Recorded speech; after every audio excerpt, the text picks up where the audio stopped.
The lake had an eerie kind of stillness that night, a stillness that felt too perfect, too quiet, as if the world was holding its breath, waiting for something to happen.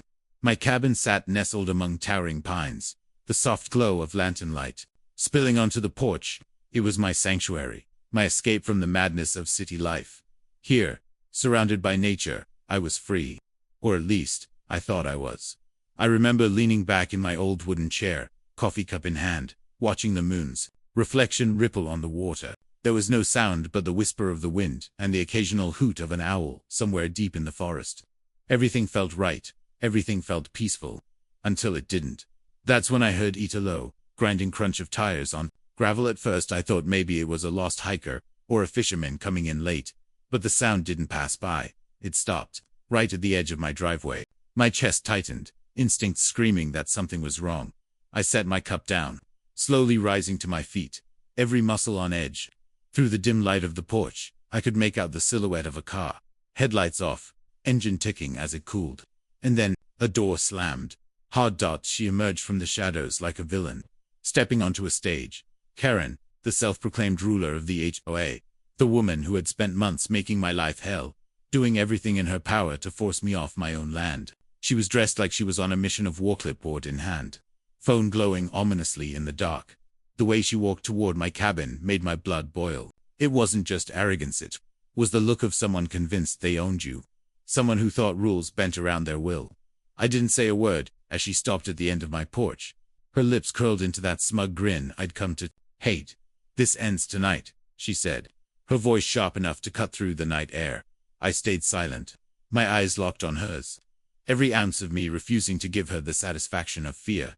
Her grin widened as she lifted her phone. "Already dialing? You've ignored every letter, every warning, every fine," she said, venom dripping from every word. "You don't leave this cabin tonight. The police will make you."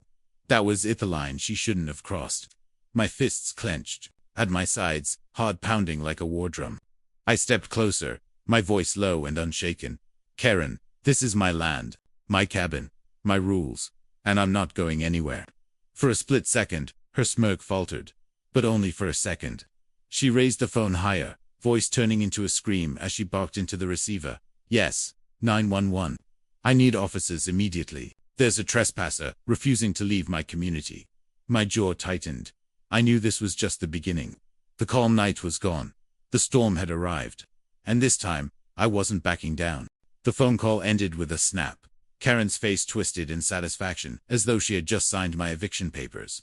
My heart hammered in my chest, but not out of fear, out of fury. This wasn't the first time she'd called the cops on me, but something about tonight felt different. Her confidence, the way she was pacing, the way her eyes glimmered like a predator about to pounce, it all screamed that she had planned this. I took a slow breath, gripping the porch railing, trying to steady myself. The cool night air did nothing to calm the fire in my blood. I wasn't some squatter. I wasn't a trespasser. I was the rightful owner of this cabin, this land, and every inch of shoreline stretching beyond it. But Karen didn't care about truth. Karen cared about control. Then I heard it at first. Just a distant hum on the horizon. Then the sound swelled, growing louder, sharper. Sirens. 2 of them, maybe 3, cutting through the night like an approaching storm. Their red and blue lights flickered faintly against the tree line, growing brighter with every second. My jaw tightened. Karen turned to me with a victorious smirk, arms crossed, as if the police were her personal army. "You could have left quietly," she sneered. "Now you'll be leaving in handcuffs." I didn't move, didn't flinch. Instead, I let a cold smile curl at the corner of my lips. "Karen," I said, my voice low and dangerous, "you're about to make the biggest mistake of your life." But she didn't hear me more. Maybe she just didn't care. She paced in circles, muttering under her breath, glancing down the road like a hunter waiting for the kill. The growing glow of headlights reflected off her clipboard as she clutched it like a sword. The sirens grew louder until finally they cut off, leaving an unsettling silence. My cabin's front yard lit up as 2 police cruisers rolled in, tires crunching on gravel, headlights glaring like interrogator lamps. Doors swung open. 2 officers stepped out, hands resting near their holsters, their eyes darting between Karen's frantic gestures and my calm stance on the porch. "He's refusing to leave," Karen barked before they could even speak. "He's not supposed to be here. I've reported him a dozen times, and you need to do your job." The taller officer, a man with a hardened face and steady gaze, lifted a hand for her to calm down. "Ma'am, let's take this one step at a time," he said, his tone firm but patient. Then his eyes landed on me. "Sir, what's your side of the story?" I took a slow step forward, every word deliberate, my voice calm yet charged with power. "Officers, before you listen to another second of this woman's lies, you should know one thing. This is my cabin, my property, and I can prove it." Karen's laughter was sharp and bitter, like nails on glass. "He's bluffing. He's been squatting here for months. I'm on the HOA board, I know the rules." But I didn't even glance her way. I kept my eyes locked on the officers, reaching into my jacket and pulling out a thick leather folder. The weight of it was more than paper, it was truth. It was ownership. It was power. As I held it out to them, the tension in the air grew heavy, thick, like the forest itself was holding its breath. The officers exchanged a quick look before one of them took the folder, flipping it open. I could see their expressions shift as they scanned the documents under the harsh glow of their flashlights. Karen's confident grin faltered. Her pacing stopped. The silence that followed was deafening, the kind that meant only one thing: everything was about to change. The air felt heavy as the officers flipped through my documents, their flashlights glinting off the embossed county seal stamped on every page. My heartbeat slowed, my confidence returning with every second they spent reading. This wasn't just paperwork, it was my shield, my sword, and my truth all in one. Karen didn't see it that way. She stomped closer, heels crunching on gravel like gunshots in the night. "Don't waste your time," she screeched. "He doesn't belong here. The HOA rules clearly say—" "Karen," I interrupted, my tone low but sharp enough to cut through her words. "Your HOA rules end where my property line begins, and you know it." Her face twisted, a mix of rage and panic flickering in her eyes. She opened her mouth to spit out another lie, but one of the officers raised a hand, silencing her. "Ma'am, let us handle this," he said firmly. The second officer, a woman with an expression as unreadable as stone, looked up from the papers and met my gaze. "This deed," she said, her voice calm but heavy, "it states that you own the land from here, all the way down to the county border." "That's right," I said, my voice unwavering. "Every inch of it, including the dock Karen likes to think is part of her HOA's playground." Karen's face went pale, her lips trembling before twisting into a desperate sneer. "He forged those documents. He has to have. No one owns this much land without us knowing." Her voice cracked on the last word, and for the first time since this feud started, I saw the flicker of doubt in her eyes. She was losing her grip. The taller officer lowered the papers, turning his attention to Karen. His jaw tightened, his tone suddenly colder. "Ma'am, if these documents are legitimate and they appear to be, you've been making false police reports. That's a serious offense." Karen's confidence shattered like glass underfoot. She shook her head rapidly, pointing at me like a cornered animal. No, you don't understand. He's dangerous. He doesn't belong here." That word "belong" hit me like a spark on gasoline. My patience snapped. I stepped forward, my boots hitting the porch hard, my voice rising, each word like a strike of thunder. "I built this cabin with my own hands. I've paid every tax, every fee, and every cent it took to keep this land mine. You think you can erase that with a phone call? You think you can control me with fake rules and fear?" I pointed to the ground, my voice echoing through the trees. "This land belongs to me, Karen. Not your HOA. Not your lies. Me." The silence that followed was electric, thick with the weight of truth. The officers stood frozen for a moment, the forest itself eerily still, as if even nature was watching this showdown unfold. Karen's lips quivered, her anger now barely masking the fear creeping in. She tried one last desperate play, spinning toward the officers, shouting, "You can't just let him stay. The HOA owns everything around here. I decide what happens." The female officer stepped forward, her voice cutting like steel. "Ma'am, the only thing you've decided tonight is how deep you're digging yourself into trouble." For the first time ever, Karen had no comeback. She stood there, breath ragged, hands trembling, her empire of intimidation crumbling piece by piece. But deep down, I knew this battle wasn't over. A woman like Karen didn't just walk away quietly. I took a slow breath, staring her down. "Go ahead, Karen," I said softly, a dangerous calm in my tone. "Keep pushing. Tonight, you called 911 on the wrong man, and you're about to regret every second of it." The look in her eyes said it all. This wasn't the end. It was just The beginning of a war she couldn't win. The night felt sharper now, every second dripping with tension, as if the forest itself had stopped breathing. The officers stood between Karen and me, their flashlights flickering over the cabin walls, the dirt path, and the thick folder of documents that had just flipped the entire situation on its head. But Karen wasn't done. She never was. She took a shaky step forward, desperation spilling from every twitch of her face. "You don't understand," she stammered, her voice trembling but loud, like a cornered animal trying to sound fierce. "This man isn't who he says he is. He's dangerous. A threat to everyone in this community." The taller officer turned toward her, his patience thinning. "Ma'am, you've made several serious accusations tonight," he said, voice firm, but edged with warning. "So far, the only evidence we've seen proves that he owns this property. If you have real evidence against him, now's the time to show it." Karen's eyes darted around, searching for something, anything to back her up. Finding nothing, she jabbed a trembling finger at me. "He threatened me before.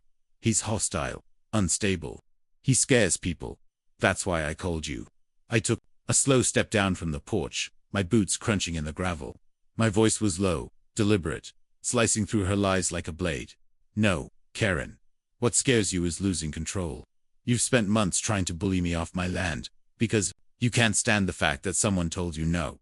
Tonight, you went too far." Her face twisted with fury, but I didn't stop. I could feel every ounce of frustration, every sleepless night she had caused me, burning in my chest as my words cut deeper. "You dragged the law out here, hoping to see me hauled off like a criminal, but now that the truth is out, you're scrambling to paint yourself as the victim." The female officer stepped closer, studying Karen with sharp eyes. "Ma'am," she said, calm but with a dangerous undertone, "if this man really threatened you before, why is there no report, no record?" "Nothing," Karen faltered. Her lips parted, but no sound came out. Her eyes darted again, looking anywhere but at the officers. For the first time, the queen of the HOA looked small, powerless, and exposed under the weight of her own lies. But she wasn't ready to surrender, not yet. With a sudden burst of venom, she spun back to the officers. "Fine, maybe he owns this little cabin," she spat, her voice shrill, "but he doesn't deserve to be here. This whole lake belongs to the HOA. We have rules for a reason, and he's breaking them all. You have to do something." That was it, the moment where the fragile mask slipped away completely. Her voice cracked on the last word, her desperation laid bare for everyone to see. I took another step forward, closing the gap, my voice low but laced with steel. "Karen, listen to me very carefully," I said, every word heavy with finality. "You can throw every fake rule, every threat, every false report you want at me, but you will never, ever drive me off my own land. Not tonight. Not ever." The taller officer let out a breath, finally snapping his notepad shut. "Ma'am," he said, turning to Karen, his tone firm, "you've wasted emergency resources on false claims more than once. This is the last warning. The next time you pull a stunt like this, you won't just be escorted home, you'll be arrested." Karen's face went crimson, her lips trembling with rage she couldn't put into words. She glanced at me one last time, pure hatred burning in her eyes, before hissing through clenched teeth, "This isn't over." I stepped closer, my voice barely above a whisper, but carrying enough weight to crush her final ounce of defiance. "Oh, it's over, Karen. For you, it's over." She turned sharply, storming toward her car, slamming the door so hard it echoed through the trees. Gravel sprayed as she tore down the driveway, her taillights vanishing into the night. The silence she left behind was heavy, almost unreal after the storm she had brought with her. I stood there, staring at the empty road, knowing deep down this wouldn't be the last time Karen tried to strike back. But tonight, I had one. And next time, I'd be ready. The night after Karen's failed stunt should have felt like victory, a chance to breathe, relax, and reclaim my peace. But it didn't. The cabin was quiet. Too quiet. The kind of quiet that settles in before a thunderstorm, heavy and charged, making every shadow feel alive. I sat on the porch long after the police left, staring at the lake, trying to convince myself it was over. But deep down, I knew better. Karen wasn't the type to retreat and lick her wounds. She was the type to reload and come back swinging. The first sign came just as the sun began to rise. A deep rumble on the dirt road snapped me from my uneasy sleep. This time, it wasn't a single car. It was 3 black SUVs, their windows tinted, crawling down the drive like predators closing in on prey. I grabbed my jacket and stepped onto the porch. Every muscle in my body tense.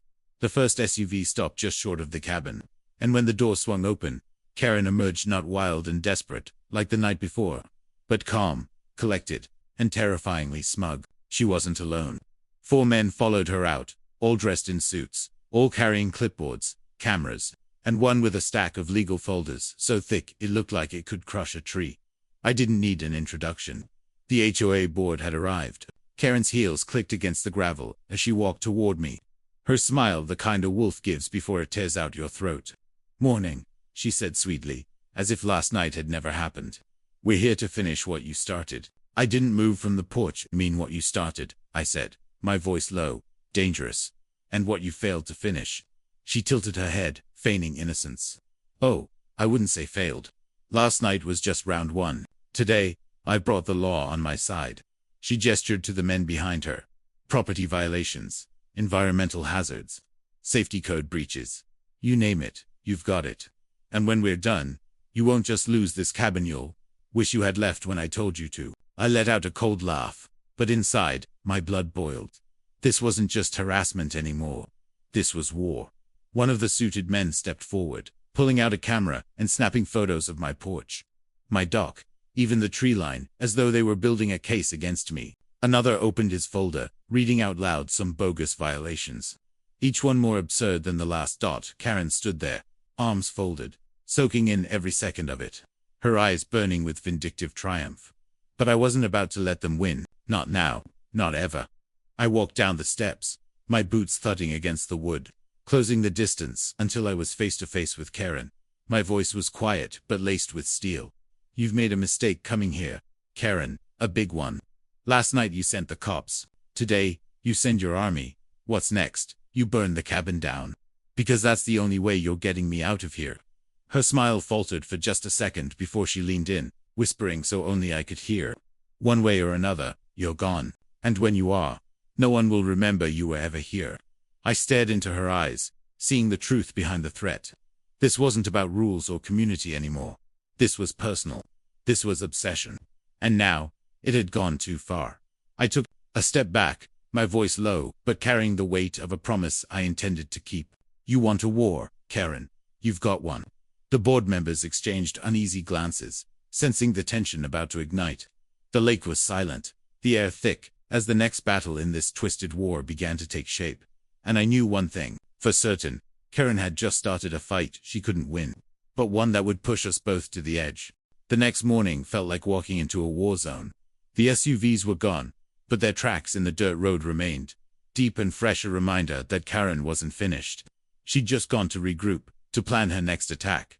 I didn't have to wait long. By noon, a county sheriff's cruiser pulled into my driveway, followed by one of the same black SUVs from yesterday. The SUV door opened, and Karen emerged again. This time dressed like she was going to court, neat blazer, hair perfectly styled, a thin smile stretched across her face like a knife. Behind her, a man in a suit carried a thick folder marked "Eviction Notice" in bold red letters. My stomach tightened, but I kept my stance firm as they approached. Karen didn't even glance at me. She addressed the sheriff like I wasn't standing there. "Officer, thank you for coming. As you can see, this man is illegally occupying HOA property. We have all the necessary documents to remove him today." The sheriff looked skeptical, but opened the folder the man handed him. I stepped forward, my voice sharp. "Hold on. That's my property they're talking about. Every inch of this land is legally mine. She knows it, and you know it." Karen turned to me, fake innocence dripping from every word. "Oh, we've already explained everything to the sheriff. There's been a clerical error in your supposed deed. The HOA board has voted to reclaim this land. Legally, you have no right to stay." My blood boiled, but I kept my voice calm, controlled a storm waiting to strike. "A vote? You think a few signatures on your fake HOA letterhead erased the county's records? My deed isn't a suggestion, Karen. It's law." The sheriff glanced at me, then back at the documents in his hand. Something wasn't adding up, and he could see it. "Ma'am," he said slowly, "this isn't a court order. This is just an HOA letter and a private eviction notice. This doesn't give me authority to remove anyone." Karen's mask cracked for just a split second before she forced another sweet smile. "Oh, Sheriff, you know how these things work. We can avoid making this a scene if you just make it a scene, I cut in, stepping closer, my voice rising like thunder, because the only way you're dragging me off this land is over my dead body. The sheriff stiffened, sensing the tension snapping in the air. I didn't back down. I pointed directly at Karen, my words like fire. You called the cops last time, hoping to scare me. You brought your little HOA army yesterday, thinking you could bully me. And now you show up with a fake eviction notice, pretending you're the law. I leaned forward, every word laced with raw fury. You are not the law here. You're just a bitter, power-hungry fraud who can't stand that this land is mine. Karen's eyes burned with hatred, but for the first time, I saw something else: fear. Fear that her web of lies was unraveling faster than she could weave it. The sheriff finally snapped the folder shut and handed it back to the suited man. Ma'am, unless you have an actual court order signed by a judge, this is nothing more than harassment. I strongly suggest you leave before I have to file a report on you. Karen's face twisted, red with rage, as the sheriff turned and walked back toward his cruiser. The suited man followed, muttering under his breath. Karen stayed frozen, glaring at me with venom in her eyes. This isn't over, she hissed, her voice shaking with fury. I'll burn this whole place to the ground before I let you win. I stepped closer, my tone low. Dangerous. Try it, Karen, and I'll make sure you regret every second you've spent on this land. She spun on her heel, storming back to her SUV, and slamming the door hard enough to make the windows rattle. The engine roared, tires spitting gravel as she sped away. I stood there, fists clenched, heart pounding. The war wasn't over. It had just reached a point of no return. And now, it wasn't just about my land. It was about showing her entire HOA empire that I wouldn't bow, break, or run. Not now. Not ever. The forest was too still that night, as if every creature sensed what was coming.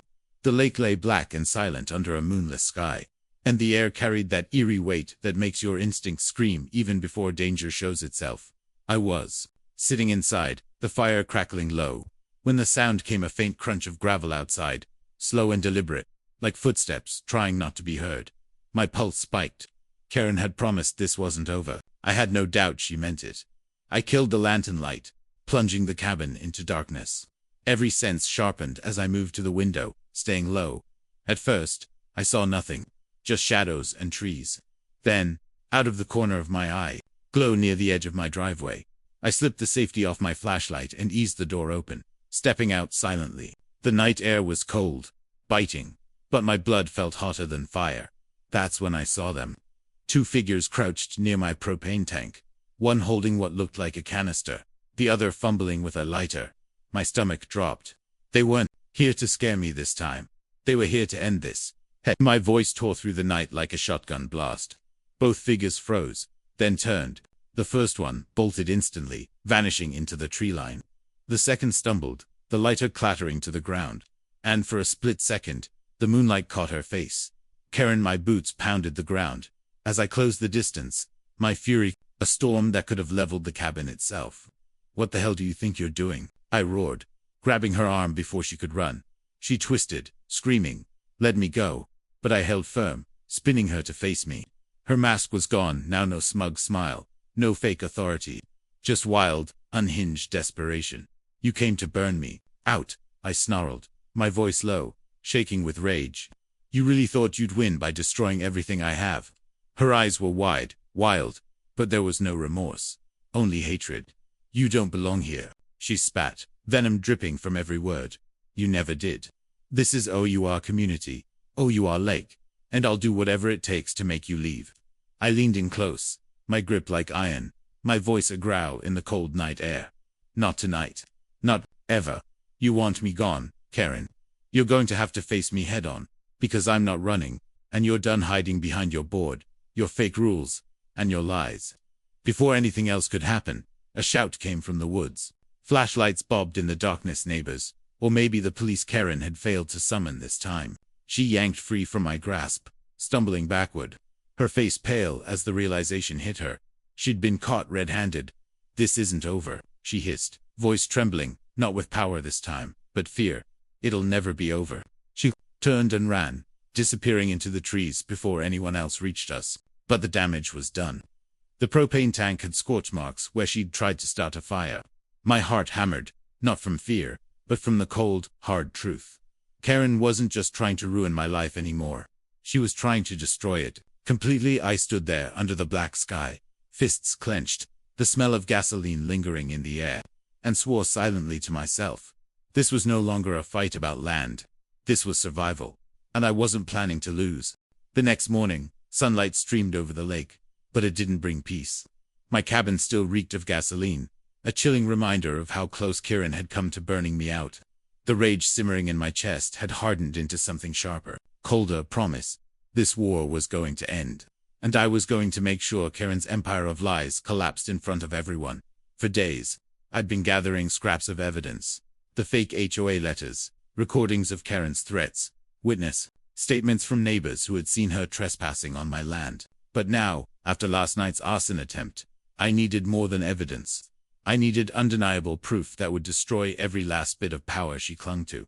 So I set a trap. By mid-afternoon, I'd rigged the cabin's perimeter with motion sensors and hidden cameras, every angle covered. My phone was connected to a live feed, ready to capture whatever Karen tried next. But I wasn't stopping there. I called in every ally I had, friends, old contacts from the county clerk's office, even a local journalist who'd been itching for a story about HOA corruption. By the time evening came, I was ready. I didn't have to wait long. Just after sundown, the low growl of Karen's SUV rolled up the dirt road, headlights cutting through the trees like knives. She wasn't alone this time.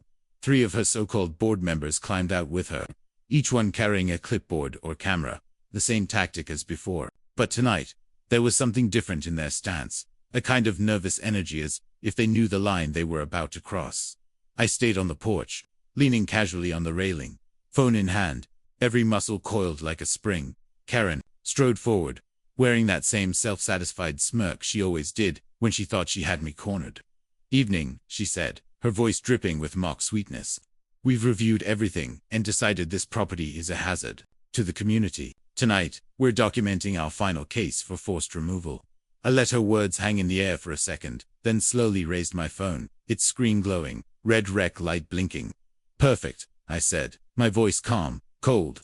"Because tonight, I'm documenting everything too, and tomorrow, the whole world's going to see exactly what you are."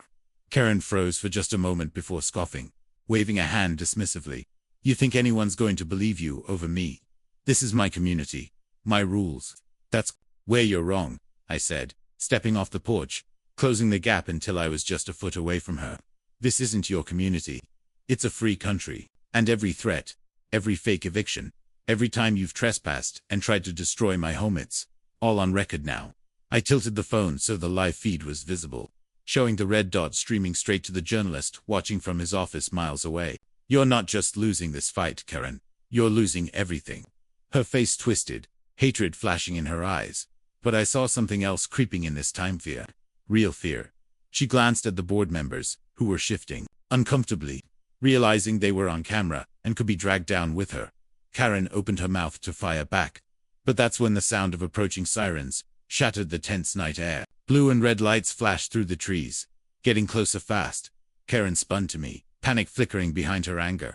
"What did you do?" I smiled coldly, my voice a quiet thunder. "I called the sheriff. And this time, I brought proof." The SUVs were trapped now, boxed in by police vehicles pulling up behind them.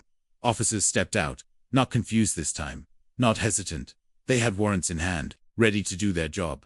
Karen's bravado crumbled as the officers approached, one of them already reading her rights as he pulled out handcuffs. Her board members backed away, hands raised, sputtering excuses that wouldn't save them. Karen's voice cracked, shrill and desperate, as the cuffs clicked around her wrists. "This isn't over. You can't do this. This is my community." I stepped closer, looking her dead in the eye, my words sharp as a blade. "Not anymore." As they dragged her toward the cruiser, the journalist's van rolled in behind the police cars, camera already rolling. The truth was about to go public, and Karen's reign of terror was finished. For the first time in weeks, I felt the tension in my chest ease. The war was over. Or so I thought. Because even as Karen screamed from the back of the police car, there was something in her eyes, a glint that said she still had one last card to play. And deep down, I knew this fight might not end until one of us was gone for good. I thought it was over. Karen was locked away, The HOA board had scattered like roaches in sunlight, and for the first time in months, my cabin felt like home again. The lake was quiet, the woods peaceful, the air free of Karen's constant venom. Evil like hers doesn't die easy. 3 nights later, I woke to the sound of my phone buzzing violently on the nightstand. It was the county sheriff. My gut turned to stone as I answered. Sir, his voice was tense, urgent. You need to leave your property. Now we've just received a tip. There's a warrant for your arrest for assault, trespassing, and destruction of community property. A judge signed it 10 minutes ago. My heart slammed in my chest. That's impossible, I snapped. I haven't left my cabin in days. There was a pause on the line. Then the sheriff said, low and grim. The complaint came from inside the jail. Karen. I was out of bed in seconds, pacing the cabin, fury boiling hotter with each step. She wasn't done. Even behind bars, she was still pulling strings, twisting the law, manipulating anyone she could sink her claws into. This wasn't just another HOA stunt. This was her final act of revenge, and it was designed to finish me for good. Minutes later, headlights tore through the darkness outside my window. 3 cruisers, lights flashing, tires grinding the gravel. My pulse hammered as I grabbed my phone and camera, knowing this could end one of 2 ways, with me clearing my name, or in cuffs like she'd always wanted. I stepped out onto the porch, hands raised, voice steady, despite the storm raging inside me. Sheriff, you know this is a setup. You've seen what she's capable of. The sheriff's face was grim but conflicted. I believe you, but this warrant, it's airtight. Judge's order. I have no choice but to bring you in. And then, from the woods, came the faint click of a camera shutter. My eyes darted toward the sound, and there they were. 2 men I didn't recognize, snapping photos of me under the flashing lights. My stomach dropped. This wasn't just about an arrest, it was about painting me as the villain. I took a slow step forward, my voice low, sharp enough to cut glass. She's orchestrating this. Karen's running this whole play from a jail cell. She's setting me up for crimes I didn't commit, just to make me look like the monster she always claimed I was. The sheriff's jaw tightened. He knew I was right, but the law was the law, and Karen had found a way to twist it in her favor. Sir, he said reluctantly, you're going to have to come with us. But I'll tell you this, I'll personally make sure we dig into every piece of this mess before anything sticks. As they moved closer, cuffs ready, I glanced back at my cabin, my sanctuary. It had been the battleground for this war, and now it felt like it was slipping away, one last time. But as they led me to the cruiser, my mind was already burning with resolve. Karen thought she could end me with a stroke of a pen, with lies whispered through prison bars, with one more power play to destroy my name.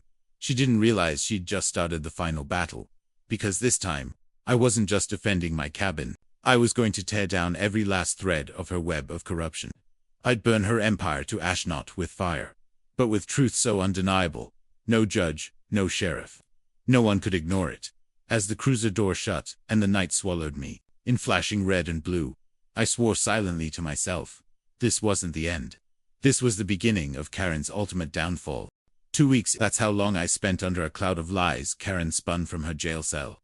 2 weeks of being branded a criminal by the same community that once called me a neighbor. 2 weeks of watching my name dragged through the mud on every local news channel, every HOA forum she still had her claws in. But those 2 weeks weren't wasted. I used every hour, every second, to build my counterattack. My lawyer and I dug through every fake report, every doctored photo, every witness Karen had bribed or blackmailed.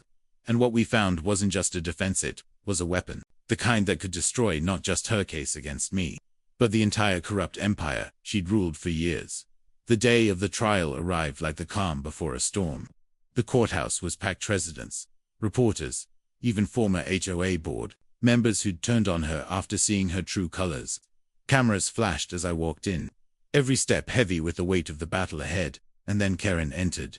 Even in an orange jumpsuit, shackled at the wrists, she held her head high, her smug smile back in place as if she still owned every soul in that courtroom. Her eyes locked on me with that same promise she'd spat 100 times before.